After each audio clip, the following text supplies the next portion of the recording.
Bonjour, bienvenue dans cette vidéo où on va revoir comment additionner et soustraire des fractions. Alors avant de commencer, il faut qu'on commence par une règle qui est la règle de base sur les fractions, comment transformer une fraction. Par exemple, imaginons qu'on ait 4 tiers et qu'on ait besoin de l'avoir en 21e. Alors ici c'est possible parce que 21 est un multiple de 3.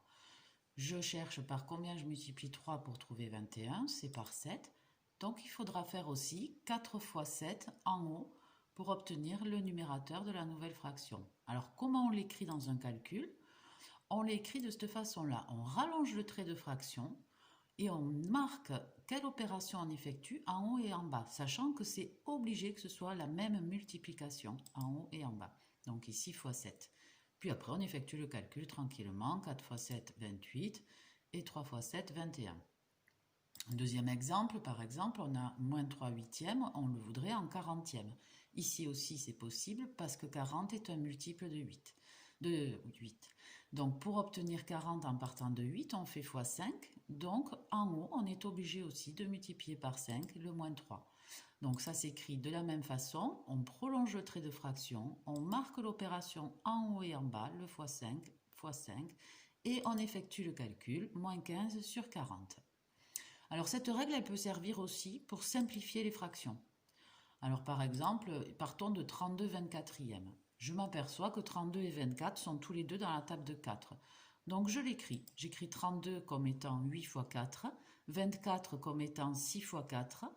Et quand on en est là, on peut barrer, entre guillemets, les fois 4 en haut et en bas. Ce qui revient en fait à faire une division par 4 entre le haut et le bas. Donc il nous reste 8 sur 6. Là, je me repose la question, est-ce que 8 et 6 sont dans la même table? Oui, c'est dans la table de 2. Donc j'écris 8 comme 2 fois 4, 6 comme 2 fois 3. Là aussi, je peux simplifier par 2 cette fois-ci. On barre les deux et il reste 4 tiers, ce qui revient à diviser par 2 le haut et le bas. Voilà pour simplifier une fraction. Donc cette règle-là de transformation de fraction va nous servir pour additionner et soustraire les fractions. Alors on va rencontrer trois situations possibles.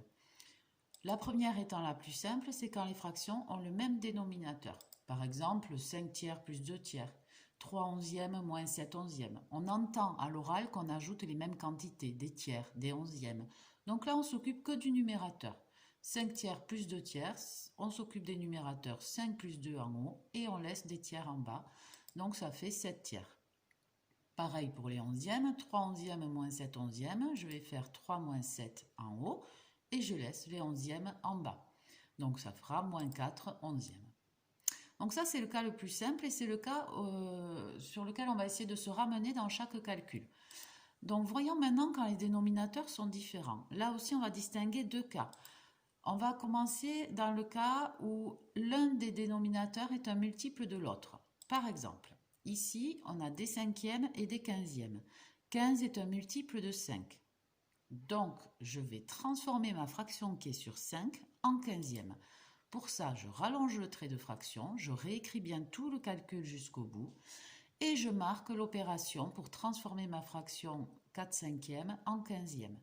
Donc pour passer de 5 à 15, on multiplie par 3. Je le fais en haut et en bas selon la règle précédente.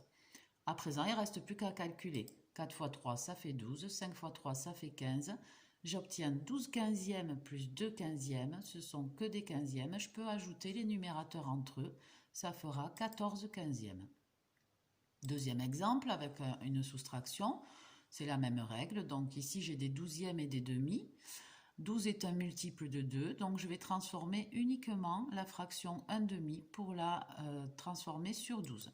Donc je rallonge son trait de fraction, je réécris bien tout le calcul en partant du départ jusqu'à la fin. Et là, je cherche l'opération effectuée. Pour passer de 2 à 12, je multiplie par 6 en haut et en bas du coup aussi. Du coup, on n'a plus qu'à calculer, on obtient moins 5 douzièmes, moins 1 fois 6, ça fait 6, 2 fois 6, ça fait 12, moins 6 douzièmes. Maintenant que j'ai des douzièmes sur mes deux fractions, je m'occupe des numérateurs, moins 5, moins 6, ça fait moins 11 douzièmes. Voilà le cas où les dénominateurs sont multiples l'un de l'autre. Maintenant, le dernier cas, c'est quand ils ne sont pas multiples l'un de l'autre. Par Par exemple, un cinquième plus 2 tiers. 5 et 3 ne sont pas dans la même table, je ne peux rien faire, je ne peux pas passer de l'un à l'autre.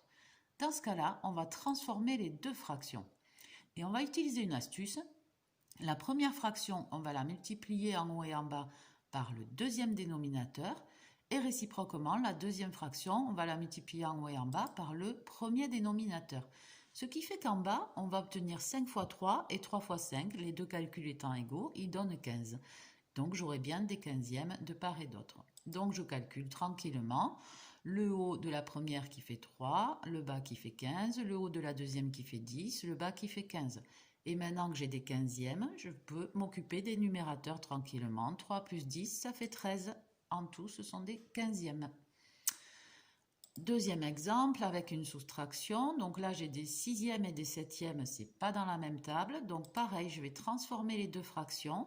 La première, je vais la multiplier par 7 en haut et en bas. Et la deuxième par 6 en haut et en bas. De cette sorte, je vais obtenir deux fractions sur 42.